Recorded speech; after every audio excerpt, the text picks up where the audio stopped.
Hei vaan kaikille ja oikein hyvää lähestyvää joulun ja uuden vuoden aikaa. Mun nimi on Elina Elme ja mä työskentelen Outward Bound Finland ry:n toiminnanjohtajana. On erittäin mukava saada olla teille kertomassa tässä pieni hetki siitä, mitä elämyspedagogiikka ja kokemuksellinen oppiminen mahdollistavat nuorten kasvun ja kehityksen tukena. Mulla on tässä mukana lyhyt esitys ja se sisältää pääasiassa paljon kuvia ja vähän tekstiä. Otan esityksen ajaksi kameran pois, jotta voitte vaan keskittyä siihen, että mitä kuulette ja mitä näette. Eli mä työskentelen sellaisessa nuorisotyön palvelujärjestössä kuin Outward Bound Finland ry. Me ollaan 25 vuoden ajan Suomessa toimittu nuorten kasvun ja kehityksen parissa elämyspedagogiikan ja seikkailukasvatuksen menetelmillä. Meillä on taustalla kattojärjestö ja verrokkikouluja löytyy yli 35 maasta, aina Uudesta-Seelannista Meksikoon ja kaikkea siltä väliltä. Me työskennellään pääasiassa nuorten parissa työskentelevien kasvatus- ja ohjausalan ammattilaisten kanssa. Meidän tehtävä on muuttaa yksilöiden elämää sopivan kokoisten haasteiden ja kokemusten kautta. Ja meidän missio on niinkin kunnianhimoinen kuin se, että se mitä me teemme, niin tavoittelemme sillä sitä, että maailma ympärillämme olisi empaattisempi. Lähdetään käsittelemään tätä aihetta nyt sitä kautta, että käytetään hetki siihen, että mietitään, että missä maailmassa me nyt oikein eletään. Eli kuten kaikki meistä tietää, niin pian jo viimeiset 2 vuotta olemme eläneet poikkeustilanteessa ja noin 2 vuotta sitten käynnistynyt pandemiahan muutti maailmaa pysyvästi. Me olemme vähitellen palaamassa johonkin uuteen normaaliin, mutta paluu tähän normaaliin saa takapakkeja viikoittain. Koronapandemian lisäksi meillä on tietysti käsillä muitakin suuria globaaleja ja massiivisia systeemisiä muutoksia, kuten ilmastonmuutos, työn ja toimeentulon murros, teknologinen kehitys, lisäksi polarisaatio, hyvinvoinnin erot, yksinäisyys, eriarvoistuminen ja niin edelleen. Sen sijaan, että me palaisimme johonkin vanhaan, niin varmempaa on se, että erilaiset kriisit ja epävarmuus ovat tulleet jäädäkseen ja ne vain lisääntyvät tulevaisuudessa. Eli maailma, missä eletään, on aika raskas kantaa. Ja se tietysti vaatii meiltä sitä, että me sopeudumme tähän uuteen. Ja kaikki varmasti voivat omakohtaisesti reflektoida sitä, että miten oma resilienssi on ollut viimeisimpien vuosien aikana koetuksella ja mihin se on kehittynyt.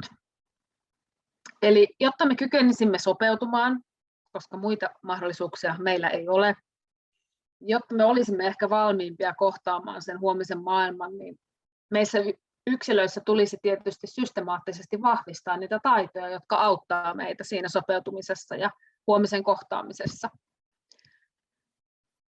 Eli meissä tulisi vahvistaa niin sanottuja ihmisyyden taitoja ja metataitoja. On tärkeää, että me oppisimme ymmärtämään muita ihmisiä ja itseämme paremmin. Ja erityisen tärkeäksi tulee se, että me yhdessä löytäisimme vanhoihin ongelmiin uusia ratkaisuja ja kuten korona näytti, että myös uusiin ongelmiin uusia ratkaisuja. No, tämän tyyppisiä taitoja ei tietenkään voi opettaa perinteisen kouluopetuksen keinoin frontaalisti kasvattajalta oppilaalle tietynlaisina totuuksina, vaan kyllä suurin osa näistä taidoista ja ominaisuuksista opitaan kokeilemalla ja kokemusten herättämiä tunteita reflektoimalla ja yhdessä muiden ihmisten kanssa tekemällä. Ja oppimisessa tulisi ehkä kyetäkin jatkossa niin tunnistamaan ja kehittämään ensisijaisesti yksilöiden erilaisia vahvuuksia ja potentiaaleja. Ja siirtyä käsittelemään ehkä sellaisia kokonaisuuksia, joihin meillä nyt ei välttämättä ole valmiita ja oikeita vastauksia. Eli aikamme haasteet vaativat meiltä uudenlaisia taitoja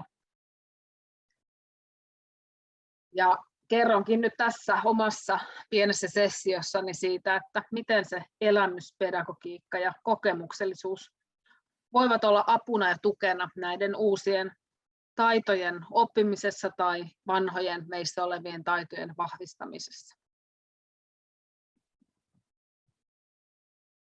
Jos mietitään sitä, mistä Outward Bound Finlandin ja koko Outward Bound maailman teoreettinen viitekehys lähtee liikkeelle, niin mennään aina tuonne 40-luvulle saakka Saksaan, jossa eli reformipedagogi Kurt Hahn.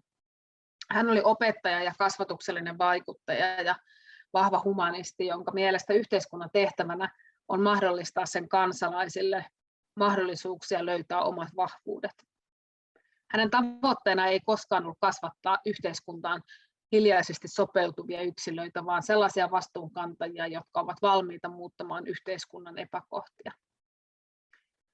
Ja hänen mielestä oppimisen tuli herättää elämän nälkää. Ja hän arvosteli voimakkaasti sen aikaista yhteiskuntaa. Hän näki yhteiskunnan tietynlaisena koneistona, joka toki tuotti hyvinvointia, mutta myös hyvinvoinnin lisäksi erilaisia sosiaalisia sairauksia. Hän puhui muun muassa siitä, että aloitteellisuus ja yritteliäisyys vähenee, koska ihminen siirtyy vahvasti katsojan rooliin ja sen omaksumiseen. Lisäksi hän puhui siitä, että muisti ja mielikuvitus heikkenee, koska kaikki tarjottiin jo silloin valmiina. Hän ajatteli, että kädentaidot unohtuvat, itsekuri rappeutuu liiallisten ärsykkeiden ja virikkeiden vuoksi. Ja huolissaan hän oli myös siitä, että myötätunto heikkenee kiireen ja tehokkuusajattelun myötä.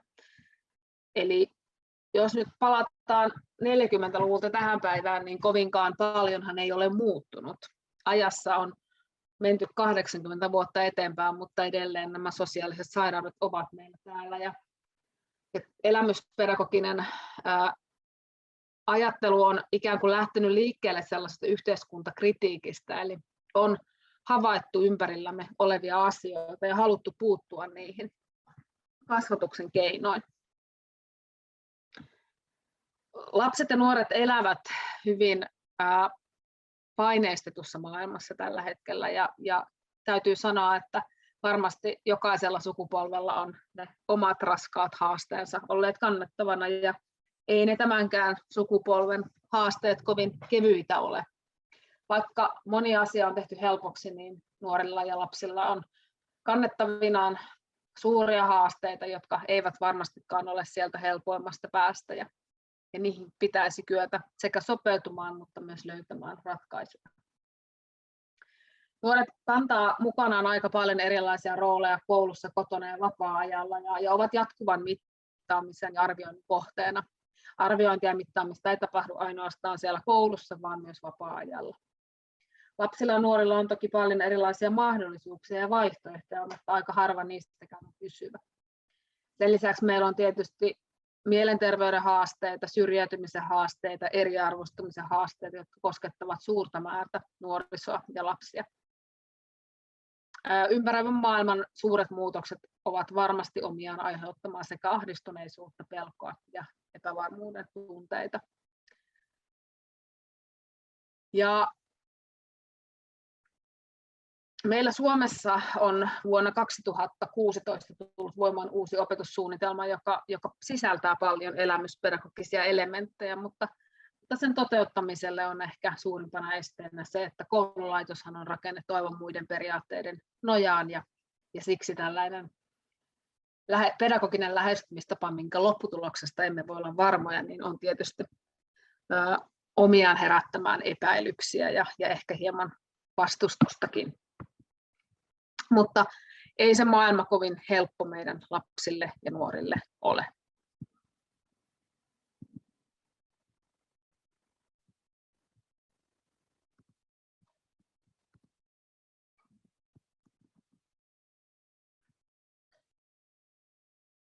No, mehän olemme perinteisesti siis tottuneet kehittämään sellaisia asioita, että mitä me voimme selkeästi mitata. Siihenhän se koulumenestyskin ja koulussa pärjääminenkin pitkälti perustuu. Eli todennamme kykyjä testaamalla niitä. oppiminen on aika pitkälti sellaista primääriä tälläkin hetkellä. Eli se tuotetaan melko valmiiksi pureskeltuna ilman, että me sitä joudumme hirvittävän paljon itsekään sen eteen töitä tekemään, että kartutamme sitä tietoa. No, tällaiset arvosanoihin perustuvat oppimisen mittaamiset, vahvasti ulkoa ohjatut oppimisprosessit ja muodollinen kouluoppiminen ei kuitenkaan tietenkään ole välttämättä se paras tapa oppia niitä taitoja, mistä juuri äsken kerroin, ja mitä me tulevaisuudessa erityisesti tarvitsemme. Nehän ovat niitä taitoja, joita ei varsinaisesti voi mitata. Me emme voi mitata moraalista rohkeutta tai vuorovaikutustaitoja tai kriittisen ajattelun kehittymistä niillä keinoilla, millä me olemme tottuneet niitä mittaamaan. No, joka tapauksessa se, mitä me tarvitsemme tähän maailmaan sopeutuaksemme ja selviytyäksemme näistä muutoksista, niin on sellaisia yksilöitä, jotka on tietoisia siitä, että mitä heissä itsessään on. Jotka on empaattisia ja rohkeita kansalaisia, jotka kantaa vastuuta itsestä, kaverista sekä ympäröivästä maailmasta. Ihmisiä, jotka osaa ottaa asioista selvää, sietää epävarmuutta ja kuuntelee siltikin rohkeasti omaa sisäistä ääntään. Ja oppimisessa tulisikin nähdä ehkä enemmän painoarvoa sille, että se olisi tietyn tyyppinen kokonaisuus, joka yhdistää tietoja, taitoja, ominaisuuksia, mutta erityisesti niitä yksilöiden erilaisia kokemuksia. Koska kokemukset ovat sen oppimisen perusta.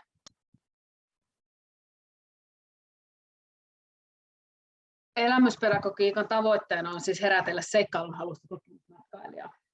Ja elämyspedagogiikkahan on yksi kokemuksellisen oppimisen muodoista. Ja kokemuksellinen oppiminen on tällainen humanistiseen psykologiaan pohjautuva pedagoginen lähestymistapa.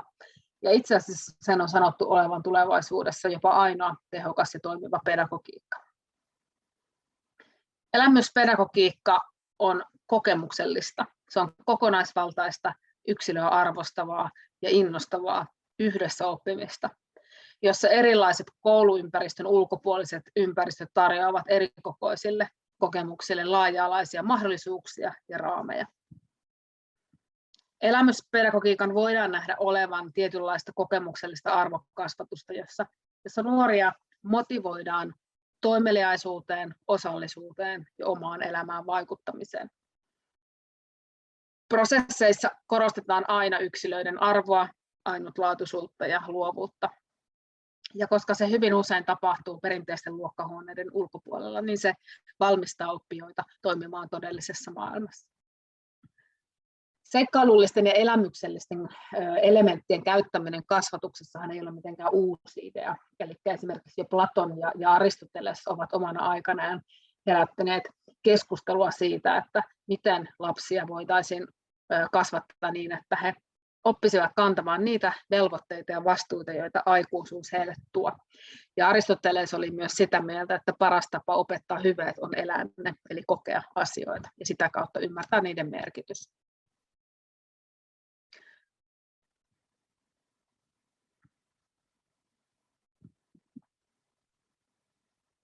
No, tässä voidaan hieman tarkastella sitä prosessia, mikä sen elämyspedagogiikan tavallaan, mitä osioita se prosessi nyt sitten niin kuin sisältää.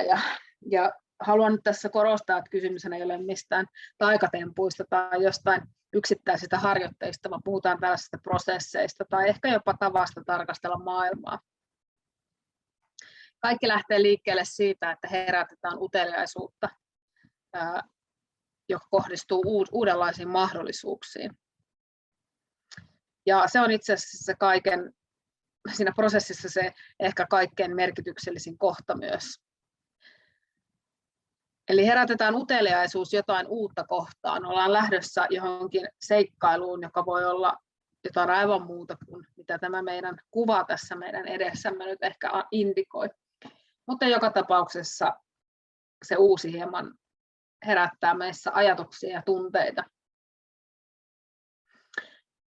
Kaikkea sitä, mitä tehdään, niin leimaa turvallisuus ja reflektiivisyys. Eli turvallisuudessa huomioidaan tietenkin kaikki turvallisuuden osa-alueet, eli fyysinen turvallisuus, sosiaalinen turvallisuus ja psyykkinen turvallisuus.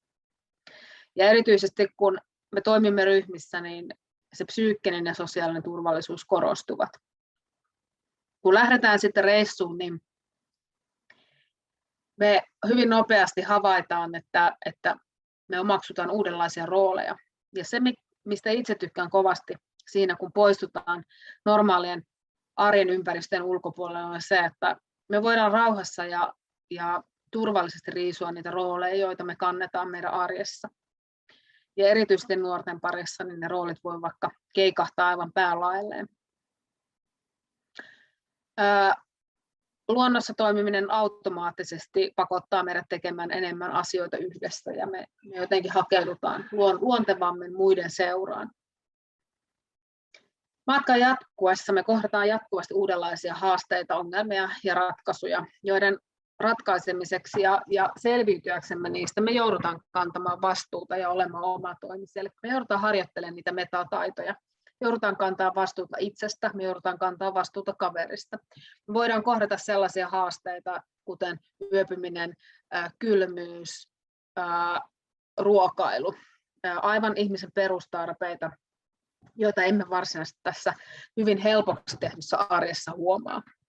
Mutta tavallaan ne haasteet pakottavat meidät erilaisten ongelmien äärelle ja sitä kautta tekemään päätöksiä ja ratkomaan ongelmia. Olemaan kriittisiä. Kun matka taas jatkuu, niin erilaisten kokemusten kautta minäpystyvyyden ja itsetuntemuksen kokemukset vahvistuvat. Ja mitä pidemmälle mennään, niin sen enemmän me huomaamme, että se oppiminen on hyvin kokonaisvaltaista ja me havaitsemme niitä omia resursseja ja potentiaaleja. Me huomataankin itsestä, että me kyllä jotenkin tällaiseen, että oho, mähän pystyinkin tämmöiseen ja vau, että mähän voisinkin tehdä noin. Ja myös ehkä sitä, että se ei-sanominen on erittäin tavoiteltavaa myös ja on rohkeaa myös olla sitä mieltä. Eli tavallaan se fyysinen tekeminen, olipa se yhdessä tehtävä prosessi minkälainen vaan, sisälsipä se mitä vaan asioita, niin se automaattisesti tavallaan vie meidät niiden metataitojen äärelle. Ja niin, että me voidaan tehdä sitä niistä meidän arjen rooleista vapaana. Kun me lähdetään sieltä reissusta takaisin kotiin, niin meillä on ehkä jollain tavalla syvempi tietoisuus itsestä. Meillä on mukana siitä tunne, että me selviämme ja pystymme. Ja meillä on myös uusia tietoja ja taitoja. Ja kaikki tämä on nyt sitä materiaalia, mikä pitäisi pystyä jollain tavalla viemään sinne omaa arkeen. Eli se transfer, eli siirtovaikutustahan tässä kaikella tavoitellaan. Ja kaikessa tässä toki on hyvä muistaa se reflektiivisyys, että reflektoidaan ennen ja sen prosessin toiminnan aikana ja jälkeen, jota kautta ikään kuin vahvistetaan sitä oppimista. Elämyspedagogisessa prosessissa toimitaan hyvin pitkälti tuolla jouston ja kasvun alueella, ja tuo turva-aluehan nyt on meille kaikille se tuttu, se arjen ympäristö, se koti, alue, johon luonnollisesti hakeudumme ja turvaudumme. Halutaan ehkä rakentaa meidän omasta elämästä sellaista ennustettavaa ja omassa kontrollissa olevaa ympyrää, ja emme halua hirveästi käyttää aikaa selviytymiseen. Jouston alueella taas, kun siirrytään, elämyspedagogiikka tavallaan vie meidät tuonne jouston avulle, ja siellä joudumme automaattisesti tilanteisiin ja ympäristöihin, joissa me emme ehkä ole aikaisemmin olleet.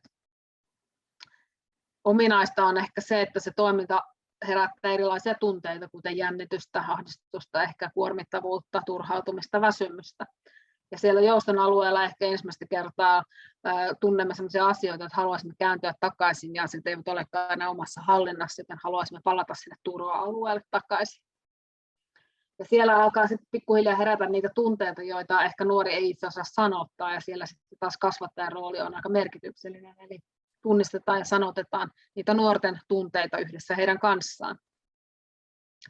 Kasvun alue on taas se alue, jonne sitten jatketaan tuolta jouston alueelta, ja kasvun alue on sitten se, missä sitten, kun olemme aikamme pinnistelleet ja ponnistelleet ja hakeneet tapoja, että kuinka me nyt sitten selviämme täällä uusissa tilanteissa, niin se oma hallinnan tunne rupeaa vähän kasvamaan ja löydämme itsestämme uudenlaisia taitoja ja potentiaaleja. Ja se tarkoittaa sitä, että oma turva-alue kasvaa koko ajan. Ja positiivisen muutoskokemuksen jälkeen tietysti lähdemme helpommin tämmöisiin uuden tyyppisiin tilanteisiin, joista meillä on positiivisia kokemuksia, jotka ovat lisänneet meille sitä pystyvyyden ja kykenevyyden tunnetta. Ja kasvattajalle erityisen merkittävää kaikessa tässä toiminnassa on se, että me vahvistetaan sitä oppimista ja avustetaan siinä reflektoinnissa ja yritetään löytää nimenomaan sitä transfer-vaikutusta, eli yhtymäkohtia omaan arkeen. Ja tietysti sitten on näiden alueiden lisäksi on vielä niin sanottu vaaran alue, jonne me emme elämyspedagogisella toiminnalla tietenkään koskaan pyri. Se on se alue, missä on liikaa pelkoa, liikaa paniikkia, liikaa epäonnistumisen häpeää. Ja se on semmoinen asia tietysti, että emme elämässä aina voi valita sitä, mutta sinne kun joutuu, niin sieltä aika nopeasti menee turva-alueelle sitten vähän parantelemaan sitä kokemuksen aiheuttamaa tunnetta. Eli pyritään toimimaan aina siellä jouston ja kasvun alueella.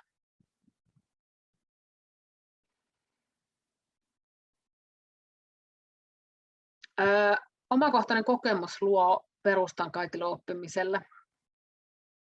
Ja tämmöisestä kokemuksellisesta oppimisesta on alettu puhua viime vuosina taas koko ajan enemmän ja enemmän. Ja ehkä se on sitä, että maailma muuttuu siihen suuntaan, että sen tyyppiselle osaamiselle ja sen tyyppiselle pedagogiikalle on oikeasti tarvetta. Oppimisen ytimessä, silloin kun puhutaan kokemusten kautta oppimisessa, niin siellä on tietysti ne yksilön omat kokemukset, niiden havainnointi, tietoinen pohdinta ja ymmärtäminen. Eli oppiakseen on aina toimittava, on reflektoitava, on ajateltava ja on sovellettava. Ja se, mikä tietysti on erinomaista silloin, kun mennään näiden formaalien oppimisympäristöjen ulkopuolelle kokemaan jotain yhdessä, niin se lisää automaattisesti meillä sitä luovuuden käyttöä ja ehkä tavallisten ajattelumallin ulkopuolista ajattelua. Se tukee meillä sitä yhteisöllisyyttä, yhdessä tekemistä ja vahvistaa niitä metataitoja. Ja aina kun me poistumme meidän turva-alueelta, tai se turva-alue on myös sitä tietyllä tavalla tuttua koulumaailmaa, niin meille tarjoutuu valtavasti mahdollisuuksia kasvaa ja kehittyä niiden haasteiden kautta, mitä me kohtaamme, kun me ulko-oven avaamme. Elämyspedagogiikka on yhtä aikaa aika vanha ja uusi kasvatusmenetelmä, ja se on aina tavoitteellista toimintaa. Koskaan asioita ei tehdä vain sen takia, että tehdään asioita. Emme melo, vaan melomme sen takia, vaan me sillä toiminnalla on jonkinlainen kasvatuksellinen tavoite, ja ne tavoitteet tulee aina sieltä ryhmästä, kenen kanssa toimitaan. Se on hyvin kokonaisvaltaista, se on arvostavaa ja innostavaa yhdessä oppimista. Ja elämyspedagogiikan vaikutuksissa on tietyllä tavalla 3 sellaista arvoperustaa, ja se on kokonaisuudessaan sitä kokonaisvaltaisuutta. Eli kun me toimimme normaalien oppimisympäristöjen ulkopuolella niin, että meillä on kaikki aistit läsnä, niin se oppiminen on kokonaisvaltaista, joka koskettaa päätä, sydäntä ja kättä. Se koskettaa päätä, meidän on pakko ajatella, meidän on pakko ratkoa ongelmia, meidän on pakko käyttää sitä kapasiteettia, mikä meille on annettu. Meidän on lisäksi hyödynnettävä meidän kättä eli fysiikkaa, meidän todennäköisesti toiminta jollain tavalla koettelee meidän kestävyyttä, sitkeyttä ja fysiikkaa. Ja 3. se erityisesti koettelee meidän sydäntä, eli inhimillisyyden taitoja, empatiaa, luottamusta, kärsivällisyyttä, tämän tyyppisiä asioita. Että se on se ehkä se kaikista tärkein osa-alue. Ja kun me on koettu jotain hyvin kokonaisvaltaisesti, sitten on reflektoitava. Muuten se jää hyvin pintapuoliseksi. Silloin tavallaan se oppiminen siitä putoaa kokonaan pois.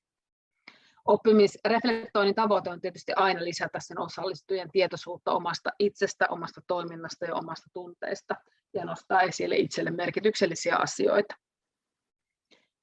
Elämyspedagogiikassa hyvin selkeä elementti on myös se, että epävarmuus lopputuloksesta on aina läsnä. Vaikka me mitä suunnitellaan ja rakennetaan, niin koskaanhan me ei tiedetä, että mihin se lopputulos lopulta meidät vie. Ja se tapahtuu pääsääntöisesti aina non-formaaleissa oppimisympäristöissä arjen kouluympäristöjen ja rakennettujen ympäristöjen ulkopuolella. No, siinä on jonkin verran kuvia meidän toiminnasta, minkälaisissa ympäristöissä ja mitä me olemme meidän nuorten parissa tehneet. Ja meillä täällä Suomessa nyt erityisen hyvät mahdollisuudet tietysti jokamiehen oikeuksien vuoksi tällaiselle toiminnalle on, ja vaikka elämyspedagogiikkaa voi tehdä ihan missä vaan sisällä ja kaupunkiympäristöissä erilaisia elementtejä hyödyntää, niin me olemme aika paljon luonnossa, koska se tavallaan vapauttaa meitä hyvin paljon niistä rooleista, missä me normaalisti olemme. Ja luonto tietysti jo monella tavalla sisältää paljon sellaisia rauhoittavia elementtejä, mitä me ehkä tällaisen hyvin kompleksisen maailman äärellä kaipaamme.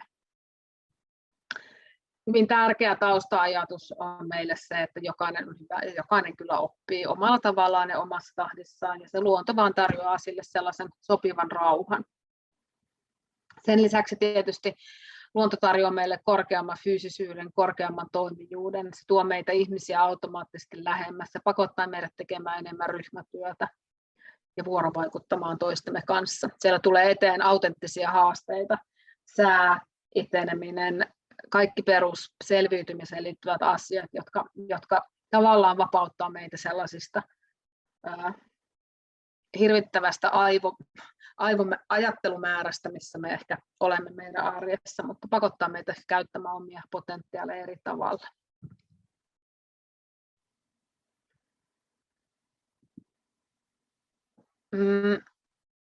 Tässä vaiheessa mä kiitän siitä, että mä olen saanut teille pienen katsauksen antaa siitä, mitä elämyspedagogiikka on. Meidät löytää sosiaalisesta mediasta, Instagramista, Facebookista, ja YouTube-kanavalla on paljon materiaalia elämyspedagogiikasta. Ja suosittelen kyllä tutustumaan aiheeseen, jos aihe on teille vielä vieras. Näen siinä paljon potentiaalia suhteessa siihen, millaisia asioita meissä pitäisi vahvistaa ja miten. Ja ehkä pienenä ajatteluna tähän teille kaikille loppuun haluaisin esittää muutaman kysymyksen, joista yksi on se, että milloin sinä olet viimeksi käynyt siellä jouston alueella ja miltä se on tuntunut ja mitä olet itsestäsi siellä oppinut. Ja ehkä näin loppuvuonna, kun vuosi taas käy viimeisiä viikkoja ja kohta taas käännetään kalenterin sivua, niin on hyvä miettiä, että mitä sellaisia tilanteita ehkä tänä vuonna on ollut ja mitä uutta olet itsestäsi havainnut. Minä kiitän tässä vaiheessa ja toivotan lämpimästi teille kaikille oikein hyvää loppuvuotta ja merkittäviä hetkiä teidän läheisten pariin tässä joulun hiljentymisen äärellä. Hei hei!